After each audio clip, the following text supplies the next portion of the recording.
Hi மக்களே, welcome back to YouTube channel. எஸ் சிறகடி காசை. வாவ், தி பெஸ்ட் எபிசோட் அப்படின்னு சொல்வேன். ஸோ இந்த எபிசோட் ஸ்டார்ட் ஆச்சு இல்லையா, லாஸ்ட் வீக் கூட கேட்டிருப்பாங்க ஸ்ருதி இது மாதிரி நீங்கள் என்ன நினைக்கிறீங்க அப்படின்னு சொல்லுங்கன்னு சொல்லிட்டு. எனக்கு அப்பவே தோணுச்சு என்ன இது மாதிரி ஒரு மாதிரி பேசிட்டு இருக்காங்களே அப்படின்னு சொல்லிட்டு. பட் நிறைய ஃபேன் பேஜஸ் கூட சொல்லியிருந்தாங்க இந்த மாதிரி பேசினா ஒரு மாதிரி கடுப்பாக இருக்காதா அப்படின்லாம் கேட்டிருந்தீங்க. பட் இன்னைக்கு ரொம்பவே நல்லா இருந்துச்சுங்க. ஸோ ஒவ்வொருத்தரும் அவங்களுடைய வியூஸை ஷேர் பண்ணது ரொம்ப அழகாக இருந்துச்சு. அது முக்கியமாக விஜயம்மா பேசினது தான். ஏன்னா அவங்க பேசுனது வந்து ஒரு மாதிரி வன்மமாக பேசியிருந்தாலும் அவங்க மனசுக்குள்ளே இருக்கிறது வந்து அவங்க பேசியிருப்பாங்க. ஏன்னா இவங்க ரெண்டு பேருக்கு பாண்டிங் அப்படி. ஸோ அது ஒரு விஷயம் சொல்லியிருப்பாங்க என்ன அப்படின்னா, ஸ்கூல் பசங்க மாதிரி சண்டை போட்டுக்கிட்டாலும் காந்த மாதிரி ஒட்டிக்கிறாங்க அப்படின்னு சொல்லிட்டு. யாருப்பா ரைட்டர் இவ்வளோ அழகாக எழுதிருக்கீங்களே அப்படின்னு இருந்துச்சு. அதே போல் முத்து வந்துட்டு மீனாவை பற்றி சொல்லும் போது அதெல்லாம் ரொம்ப அழகாக இருந்துச்சு. அதில் அவர் ஒன்று சொல்லியிருப்பாரு என்ன அப்படின்னா, மீனா வந்து முத்துவை மாற்றிட்டாரு அப்படின்னு சொல்லிட்டு. அதுக்கு முத்து ஒரு சொல்லியிருப்பாங்க என்ன அப்படின்னா, அவள் வந்து என்னை மாற்றலை, அவள் தான் வந்து அவளுக்காக என்னை மாற வச்சுட்டா அப்படின்னு சொல்லி ஒரு விஷயம் சொல்லியிருப்பாங்க. அதில் அர்த்தங்கள் பல இருக்கு. ஸோ யோசிச்சு பார்த்தீங்கன்னா புரியும் அப்படிங்கிறது தான். ரொம்பவே அழகாக வந்து அவர் சைட்லேருந்து லவ் சொல்லியிருப்பாங்க. அதே போல் மீனா ஒன்று சொல்லியிருப்பாங்க. ஏன்னா அவரே ஒரு குழந்தை. ஸோ இப்போ நாளைக்கு எங்களுக்கு ஒரு குழந்தை பிறந்தாலும் எங்களுக்கு அவர் தான் வந்து ஃபர்ஸ்ட் குழந்தை அப்படின்னு சொல்லியிருப்பாங்க. ஆனால் ரொம்ப ஒரு மாதிரி ஷை மொமெண்ட்டாக இருந்துச்சு. அதே போல் நம்மளுடைய அண்ணாமலை அப்பா பேசின விஷயங்களா இருக்கட்டும், நம்மளுடைய பாட்டி பேசினதா இருக்கட்டும். ஏன்னா நாச்சியார் பாட்டி வந்து ஒரு ரியல் லைஃப் இப்படி தான் இருக்கணுங்கிறதுக்கு ஒரு எக்ஸாம்பிளாக இருப்பாங்க. இப்போ என்னன்னா, நம்ம இப்படி தான் வாழணும்னு சொல்கிறத விட அதை வாழ்ந்து காட்டுறதுல தான் வந்து விஷயம் இருக்குது அப்படின்னு சொல்லுவாங்க. கண்டிப்பாக அது முத்து மீனாவுடைய விஷயங்கள்ல இருக்குது. ஸோ என்னதான் நமக்கு வந்து அவங்களுக்குன்னு ஒரு தனியாக ஸ்க்ரீன் ஸ்பேஸ் இல்லை. ஸோ அவங்க வளர்கிற மாதிரிலாம் காமிக்கல. ரொம்ப பெருசாக அவங்களுக்கான இது இல்லைனாலுமே கூட குட்டி குட்டி சீன்ஸ் வச்சாலும் நாங்களும் வாழ்ந்துட்டு இருக்கோம், இப்படி தான் வாழ்கிறோங்கிறத ரொம்ப அழகாக வந்து காட்டிட்டு இருக்காங்க.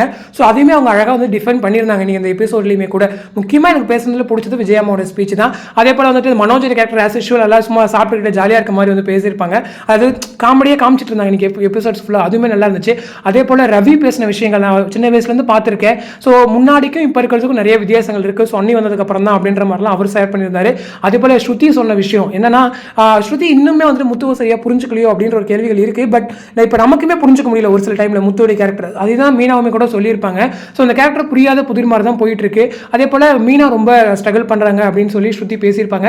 கூடிய சீக்கிரம் அவங்களும் புரிஞ்சுக்குவாங்க அப்படிங்கிறது தான். ஸோ இன்னொரு பக்கம் சந்திராமா. ஸோ இவங்க பேசும்போது சந்திராமாக்கு ஒரு பக்கம் டென்ஷனாகவே இருந்துச்சு விஜயாமா பேசும்போது, நம்மளுடைய ரோஹிணி பேசும்போதெல்லாம். பட் அவங்க அட்ஜஸ்ட் பண்ணிட்டு வேற வழியிலேயே உட்காந்துருந்தாங்க. இதில் ட்விஸ்ட் என்னன்னா, நான் இன்னைக்கு வந்துட்டு மீனா வந்து சொல்லியிருப்பாங்க இந்த மாதிரி அவர் ஏதோ ஒரு விஷயத்தை வந்து என்கிட்ட மறைக்கிறாரு. அதாவது என்னன்னா, அவர் இந்த மாதிரி ஆனதுக்கு ஏதோ ஒரு சம்திங் ரீசன்ஸ் இருக்கு. அது என்னங்கிறது என்கிட்ட இருந்து மறைக்கிறாரு. நான் கேட்டால் கூட அவர் சொல்லலை. என்னைக்கு வந்து அவர் என்கிட்ட அந்த விஷயத்த சொல்றாரோ அன்னைக்கு தான் அவர் வந்து என்னை முழு பொண்டாட்டி ஏற்றுக்கிறாரு அப்படின்ற மாதிரி சொல்லியிருந்தாங்க.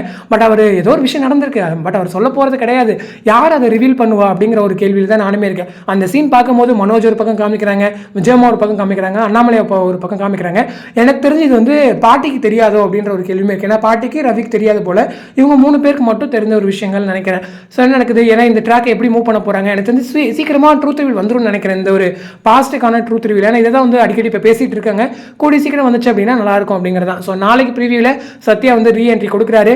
எனக்கு தெரிஞ்சு அது பாசிட்டிவாக முடியும் தான் எனக்கு பர்சனலாக தோணுது. ஏன்னா பெருசாக எதுவும் சண்டைகள் இருக்காதுன்னு நினைக்கிறேன். அவர் வந்து ஈஸியாக சிம்பிளாக ஏதாச்சும் பெருசாக வந்தால் காமிச்சிட்டு அப்படியே முடிச்சுட்டு போயிடுவாங்க அப்படின்னு நினைக்கிறேன். ஸோ நீங்கள் வெயிட் பண்ணி பார்க்கலாம். ஸோ இந்த எபிசோட் பற்றினா உங்களோட கமெண்ட் செக்ஷனில் சொல்லுங்கள். அடுத்த ஒரு இன்ட்ரெஸ்டிங் எபிசோட நெக்ஸ்ட் வீடியோவில் மீட் பண்ணுறேன். தேங்க்ஸ் ஃபார் வாட்சிங் அண்ட் பை.